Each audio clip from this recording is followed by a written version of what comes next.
السلام علیکم ورحمۃ اللہ وبرکاتہ۔ سیرت النبی ایپیسوڈ نمبر 8۔ اس ایپیسوڈ میں جانیں گے سفر طائف اور ہجرت مدینہ کا پارٹ نمبر 1۔ تو چلیے شروع کرتے ہیں۔ سفر طائفین کے واقعات۔ حضرت خدیجہ اور ابو طالب کے انتقال کے بعد کافروں کے ظلم و ستم میں مزید اضافہ ہو گیا۔ ان کے اس رویے کے بعد آپ نے ارادہ فرمایا کہ اگر وہ طائفین جا کر دعوت اسلام دے اور وہاں کے سردار ایمان قبول کر لے تو اس سے مسلمان کی قوت اور طاقت ملے گی۔ یہ سوچ کر آپ نے طائفین کے سفر کا ارادہ فرما لیا۔ آپ طائفین کے لیے پیدل سفر پر نکلے۔ آپ کے ساتھ صرف آپ کے غلام حضرت زید بن حارث تھے۔ طائفین پہنچ کر آپ نے کچھ دن آرام کے بعد وہاں کے سردار سے ملاقات کی۔ 3 سردار تھے، عبد یائل اور اس کے 2 بھائی مرود اور حبیب۔ وہ آپ نے اسلام کی دعوت دی، مگر انہوں نے دعوت قبول کرنے کی بجائے نہ صرف آپ کا مذاق اڑایا بلکہ طائفین کے بدماش اور شریر لوگ آپ کے پیچھے لگا دیے، جو جلوس کی شکل میں اکٹھا ہو گئے اور آپ کا تکبر کرنے لگے۔ یہ لوگ فتیہ کس تھے، ناجیبہ ظلم کہتے اور اپنے بتوں کے نعرے لگاتے ہوئے آپ کے پیچھے لگ گئے اور آپ پر پتھر برسانا شروع کر دیے۔ انہوں نے اللہ کے آخری نبی صلی اللہ علیہ وسلم کے مبارک قدموں میں نشانہ بنایا اور اتنے پتھر مارے کہ پاؤں مبارک زخمی ہو گئے اور خون بہنے لگا۔ اتنا خون بہا کہ آپ کے جوتے خون سے بھر گئے۔ آپ کے غلام حضرت زید بن حارث رضی اللہ آپ کو پتھر سے بچانے کے لیے خود آگے آتے اور پتھر اپنے بدن پر لیتے، جس وجہ سے خود بھی لہو لہان ہو گئے۔ جب آپ درد کی شدت کی وجہ سے بیٹھ جاتے تو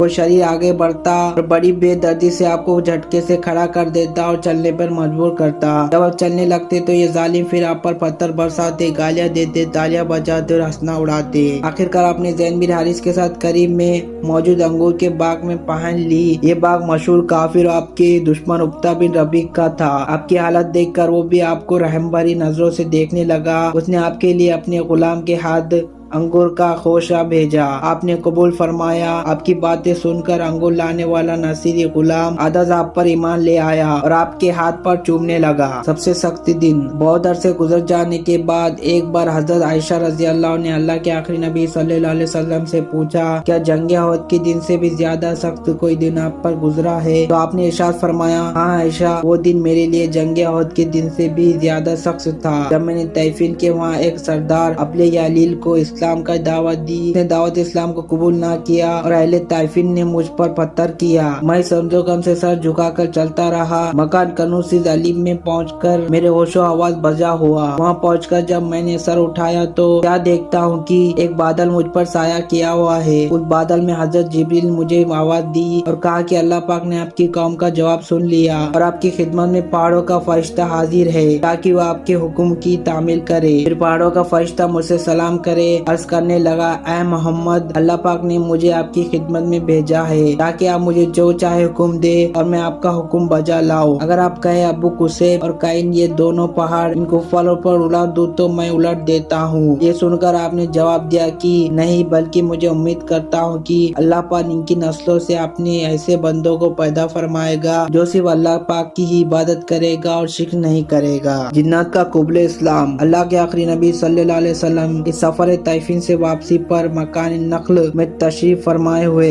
رات میں جب اپنے تہجد میں قرآن پڑھ رہے تھے تو نصیب جنات کی ایک جماعت آپ کی خدمت میں حاضر ہوئی اور قرآن سن کر یہ سب جنات مسلمان ہو گئے۔ پھر ان جنات نے واپس جا کر اپنی قوم کی تبلیغ کی تو مکہ شریف میں جنات کے بڑے بڑے گروہوں نے اسلام قبول کیا۔ قرآن پاک سورۃ جن کی ابتدا آیات میں اللہ پاک نے اس واقعے کو ذکر فرمایا ہے۔ مدینہ شریف میں اسلام کی روشنی۔ مکہ شریف سے جانب شمال ایک شہر یثرب تھا جو بعد میں مدینہ قرار پایا۔ آپ یہاں تشریف لانے کے بعد اس کا نام مدینہ ہوا۔ آپ کے اعلان نبوت کے وقت یہاں 2 قبیلے اوس و خزرج کے ساتھ کچھ یہودی رہتے تھے۔ یہ لوگ اگرچہ بت پرستی تھے مگر یہودیوں سے سن کر انہوں نے معلوم کیا تھا کہ اللہ کے آخری نبی صلی اللہ علیہ وسلم کی آمد ہوگی۔ یہ گویا منتظر تھے کہ کب ان کی آمد ہوتی ہے اور ہم ان پر ایمان لا کر اپنا مقدر سنوارے۔ اعلان نبوت کی 11 سال رسول صلی اللہ علیہ وسلم حج کے موقع پر آنے والے قبیلوں کو دعوت اسلام دینے کے لیے مینا تشریف لے گئے۔ مینا گھاٹی ہے جہاں مسجد العقبہ، عربی میں گھاٹی کو البا کہتے ہیں، وہاں آپ تشریف فرمائے تھے کہ